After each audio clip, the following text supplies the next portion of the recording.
Yogi Ramsuratkumar, Jai Guru Raya. So, by pure grace of Bhagwan Yogi Ramsuratkumar, we were able to witness the puja to Sri Krishna Paramatma and Radha and to Bhagwan.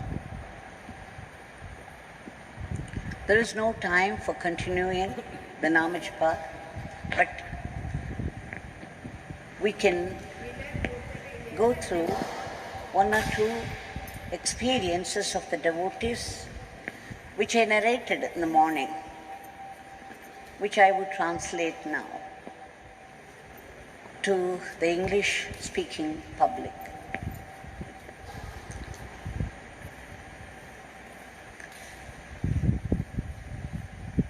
We all know that every experience with Bhagwan is pure joy. And today, whatever I am going to describe has some special implication, which we shall see at the end.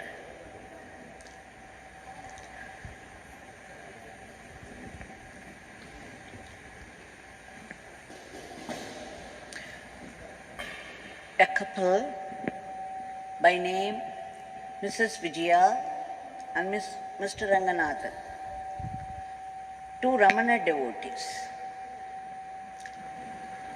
They have been going from place to place on transfer for Sri Ranganathan. And so they had decided after his retirement they would settle down in Ramana Nagar, Thiruvanamalai, near Ramanashram. They would buy a land and build a house and live there because it's a holy place. Thiruvanamalai is holy place. Here the mountain itself is considered and worshipped as Lord Shiva, and the whole of Thiruvanamalai is sanctum sanctorum of Lord Shiva.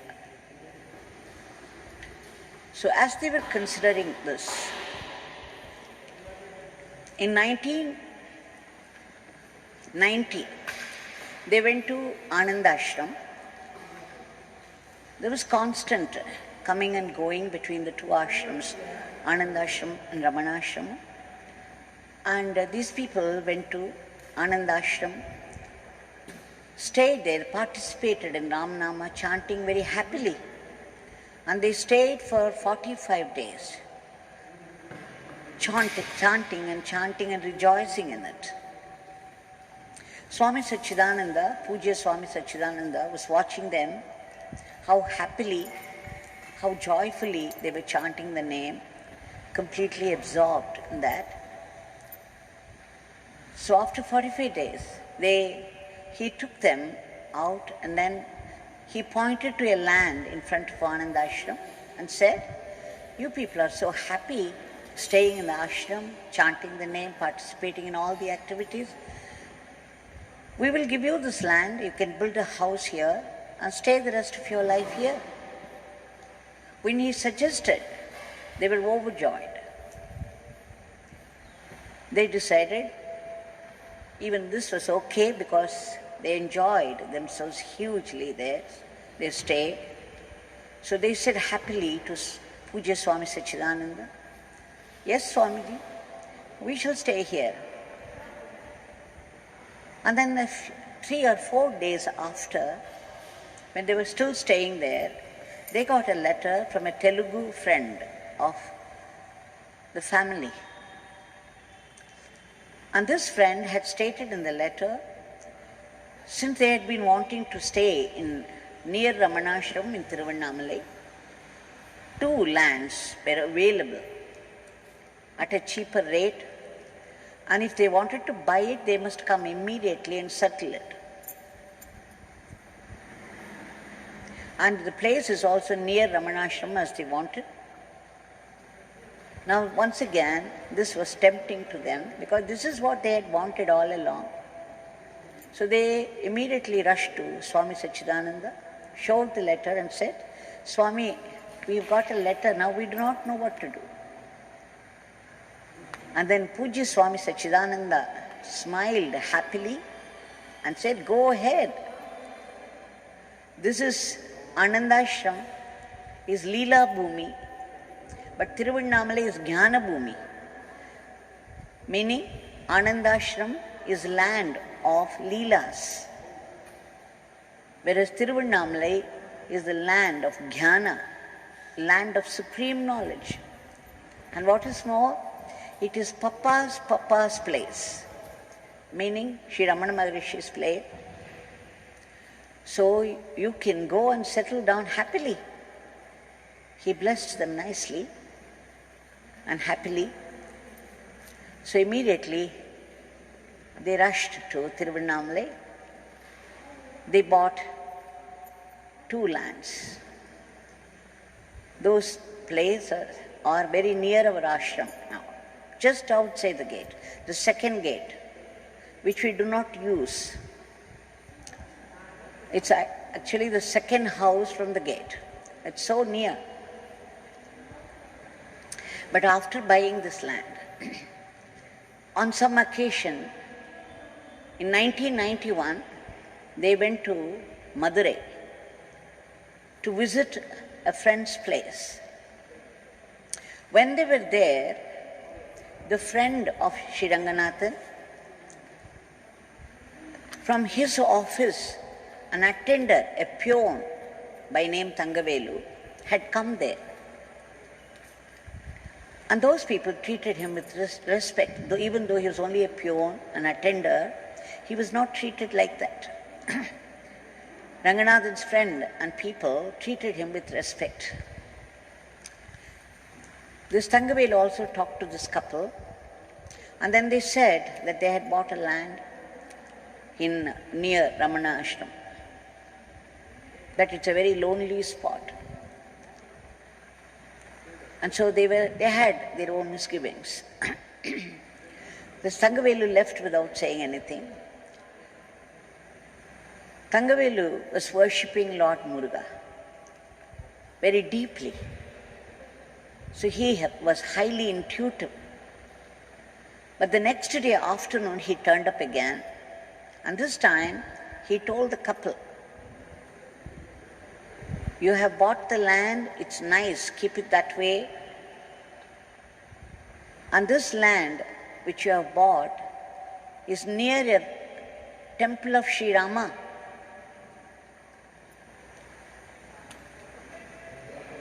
He also added, "When I sat in dhyana of Lord Muruga, in my deep dhyana, Lord Muruga gave me this news, that there is Rama's temple near the land that you have bought.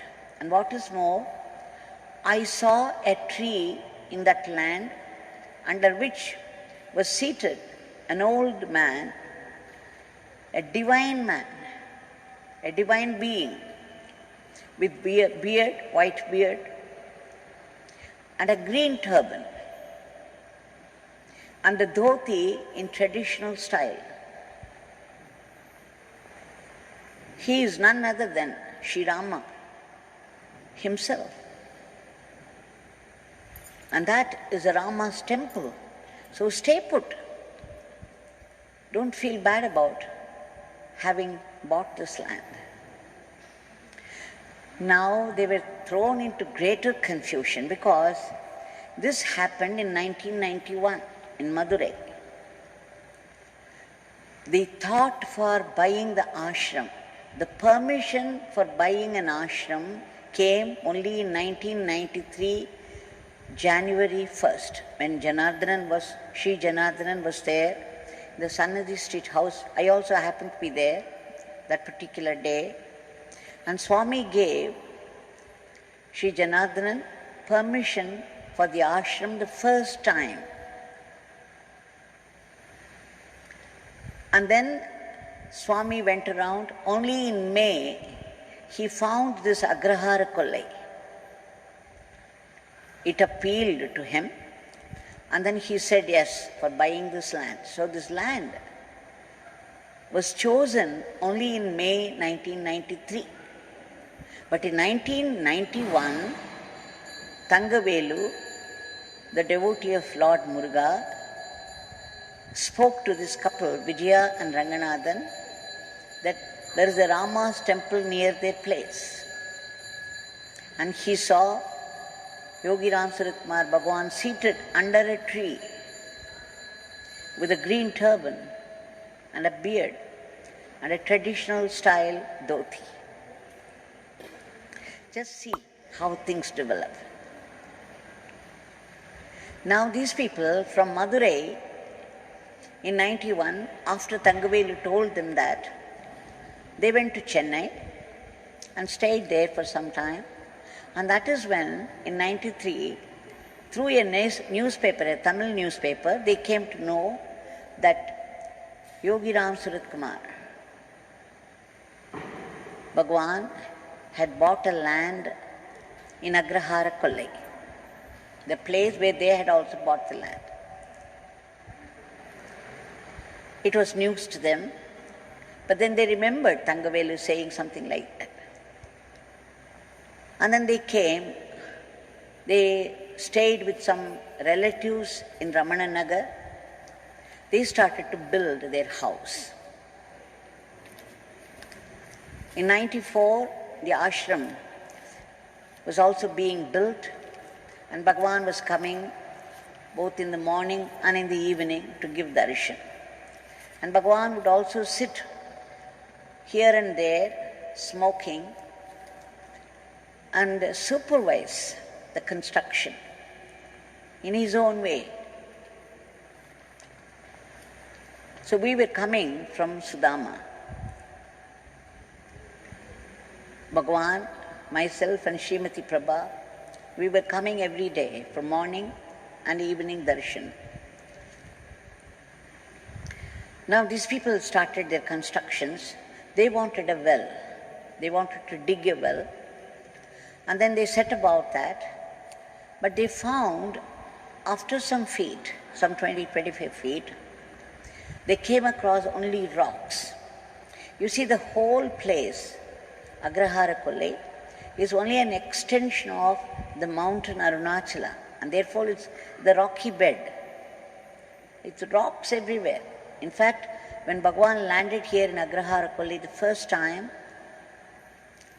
after he agreed to buy this land, there was absolutely no green vegetation anywhere. With the exception of one tall palm tree, there was nothing else. Only some wild bushes and rocks and rocks and rocks everywhere. So these people found it very difficult to dig the well after 25 feet. Again they went a little ahead, a little deeper, and there was only rocks. And again a little deeper, and only the rock powder. So they were very upset and frustrated. And in fact they were using these explosives. And that is how they went deeper, because they could not have dug that being rock, so they had to use explosives. So this explosive sound was heard repeatedly in the ashram. Bhagwan Yogi Ramsuratkumar, after hearing this noise, he went out to that place. At that time, only the second gate was open. Only that was being operated. So Bhagwan went out and asked Mr. Ranganathan what was happening there, why this explosive sound. See, there is nothing he did not know. He knew everything, whatever was happening around. I had seen it myself. In fact, he visited many places around. And there are very interesting stories about that. But then that's not a part of our theme now. So Bhagwan asked Mr. Ranganathan what was happening. And Mr. Ranganathan reported that they were digging deeper and deeper with explosives, but then there was no sign of water. It was all only rocks and rocks. Oh, all right. This beggar will see, will have a look at it. And then he went there and he peeped. He peeped in. And then very casually, he left the place without saying anything to Ranganathan or Vijaya. He just had a look at it and then walked away. But the next day morning, there was water and water and water, a natural spring of water, and so much water. They could not believe that this was happening. They were thinking that they had to use further explosives and go deeper, and they had no idea how long they should do that. But here was water gushing forth like a spring, filling up. And then they understood what Thangavelu meant, Sri Rama's temple, that he saw an old man. Because the minute, what happened in between when they were staying with the relatives, one day they had gone to Arunachaleshwara Mandir, and that was the day, a day specially meant for Lord Muruga. It was Sashti, the 6th day, and so they had gone there, and there is one Kambatte Elena, there is one shrine for Lord Muruga there in Arunachaleshwara Mandir. So these people were going round, they were doing pradakshina, and when they were doing, they saw Yogi Ramsuratkumar Bhagwan seated near the 1,000-pillared mandap. And they also saw so many people rushing and prostrating before him. So immediately they also joined. That was the first time they saw him. And then they remembered what Thangavelu said, the green turban, the white beard, and the traditional dhoti. But then, when this happened, when they were digging the well, and then Bhagwan came near and very casually had a look at it, and then went back without saying anything, and the next day the gushing forth of water, now they have understood deeply who Yogi Ramsuratkumar is. So after that they began to come regularly to the ashram. Whenever they could, they would come and prostrate before Bhagwan and receive blessings. When in 2009, when Vijaya Ranganathan had narrated all this, we were all stunned that in 93 May, Bhagwan looked for this place and fixed it, but in 91, when these people had gone to Madurai, a Muruga Bhakta predicted, not only predicted, he saw Rama's temple here, and he saw Bhagwan seated there in the land under a tree.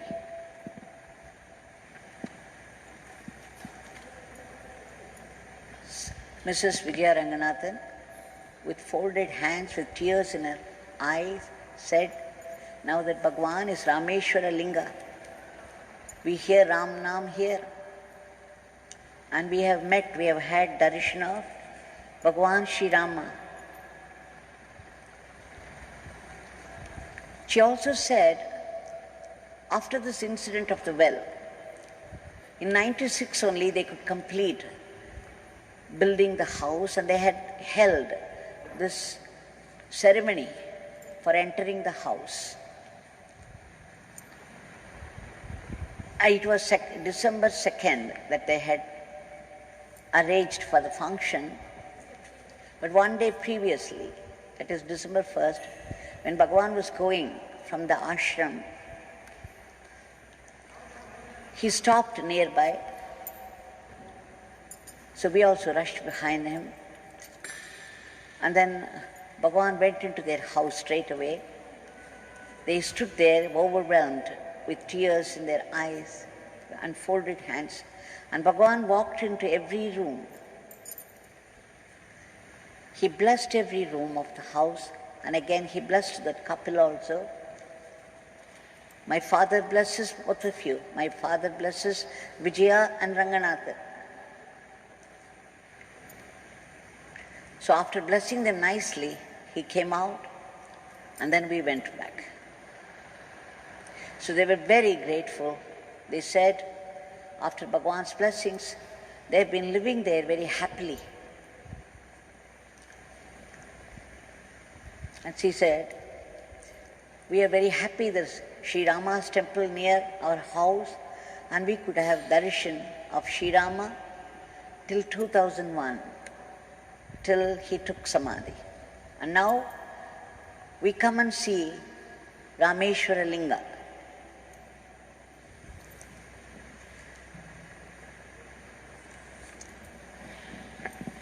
So, what a strange story. So what does it show? That everything is predestined. I remember somewhere I read, it was Yoga Swami's Mahavakyas. He says, it is all over already. It's all over already. The work is over already. That is one of the Mahavakyas. We call it Mahavakya, means the great utterances. One of the great utterances of the master is called Yoga Swami, which means everything is preordained. Our life story is already over. It's only a reenactment.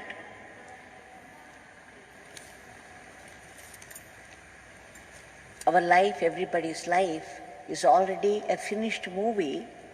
And now the movie is running on the screen. Whatever is meant to happen will happen no matter what. Whatever is not meant to happen will not happen no matter what. This is what Sri Raman Maharishi said. When Sri Ganeshana of Ramanashram, once when he was with Bhagwan Yogi Ramsuratkumar, a lady had come seeking Bhagwan's grace for her daughter, for her son's marriage, I think. And then Bhagwan blessed her, saying, on February 7th, your daughter, it's a daughter's marriage, your daughter will get married on February 7th. Very strangely he mentioned the date, because Bhagwan would never do that ordinarily. But in front of Ganeshana, he said that, and true to his word, she had nothing in possession at that time, no money, nothing. Nothing was fixed also, but within 2 or 3 months everything was arranged. And the marriage did take place on the date mentioned by Bhagwan. So when she came back to report it, that the marriage took place, she happily reported, and Ganeshana happened to be there on that day also with Bhagwan.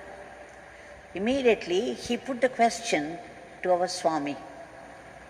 He said, Swami, when you said that her marriage, daughter's marriage would take place on February 7th, were you blessing her, were you willing it to happen, or you knew it was going to happen and that you were merely predicting it?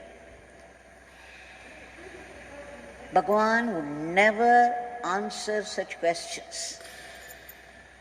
But Ganeshana was very lucky that day. Bhagwan just hinted at it. He said, Ganesha, have you read Shakespeare's Othello? Yes, Swami, but I remember very vaguely. Do you know in which chapter Othello dies? He said, no, Swami, I don't remember. Though I read it, I don't remember. It was only ancillary subject for me. Then Bhagwan said, this beggar has read that, this beggar knows in which chapter Othello dies. That's all, Ganesha. No more. And then he changed the topic. He closed it. So what does it mean? That Bhagwan knows already, because it's all predestined, and so he would know. I have seen it time after time. When a devotee came to Bhagwan, he would be like an object in a glass case. Bhagwan knew his past, present and future. Why? Because it was already destined. So everything about our life is predetermined. Now, if that is so, why should we try anything at all? Whatever is meant to happen will happen. Why should we keep trying? Why should we do tapas? Why should we chant the name? Why should we offer our activities at the feet of Bhagwan?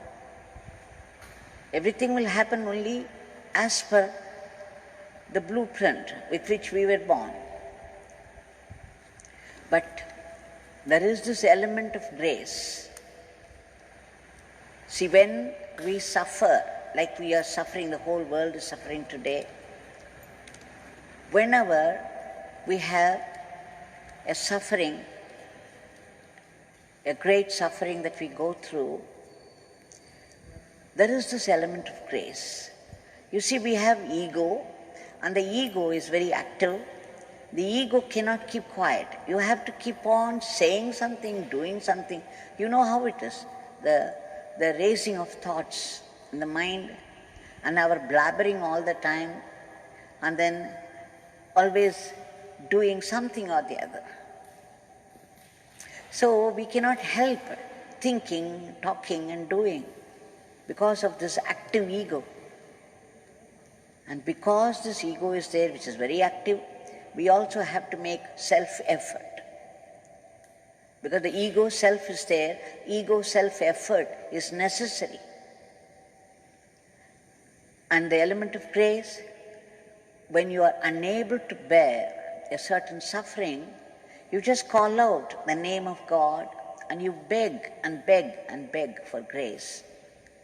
Then the grace can intervene and mitigate the suffering, or if your love is so much, if your devotion is deep, the grace can remove the suffering altogether. So that choice is there.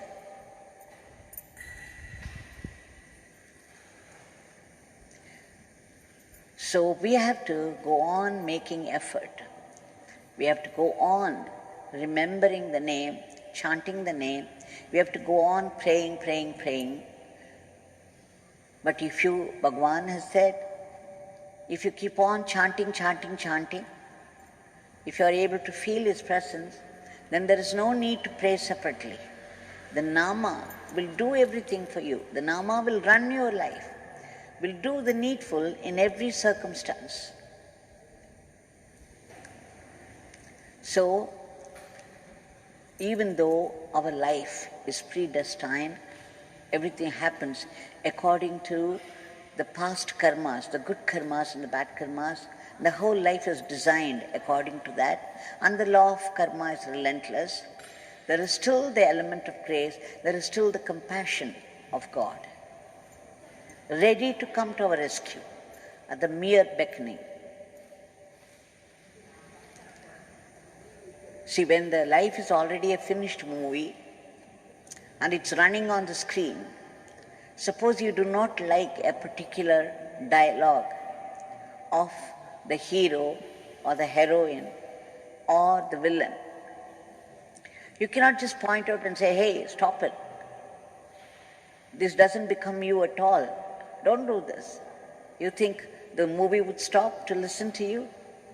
But if you take the trouble to tell the director, to find the director and tell him this particular scene is out of turn, it doesn't suit the rest of the movie, why don't you do something about it? Then the director may choose to change it, may remove it altogether, or may just keep it as it is. It's left to him. So like that, if you do not like something that's going on in your life, according to your fate, according to your past karmas, and you suffer so much that you want relief, then seek the help of God. You tell the director of the universe, appeal to His boundless compassion. His grace is ready to come and help you. It's waiting for you to call out. So, in today's situation, let us offer our prayers. We have been singing Bhagwan's Nama twice a day, all of us sitting together. I mean, Bhagwan had assured us many times, not a single Nama goes waste, not a single prayer goes waste. So it must be working. You see, we saw in the story, in 91 itself it was predicted, but it took so long for Bhagwan to give permission and for the practical steps to buy the land and to build the ashram. You know how long it took, how many details had to be worked out meticulously. Even in this Maya world, to achieve something worldly, there is a process, there is a procedure, and we have to go about it meticulously to achieve this result. So it shows that we have to make effort. So let us offer our prayers at the feet of Bhagwan. And Bhagwan today, Krishna Jayanti, Puja, we all witnessed. For us, Bhagwan had said many times, I am Rama, I am Krishna. I alone exist. I am the cosmic controller. I alone exist. So it is Yogi Ramsuratkumar Krishna that we all worshipped to our heart's content, heart's fulfillment. And we shall now, he must be very happy with the puja that we offered. He must be very happy with the Nama Sankirtan that we did and all the arrangements that we have been making from afternoon. So now, this is the time to appeal to him. Bhagwan,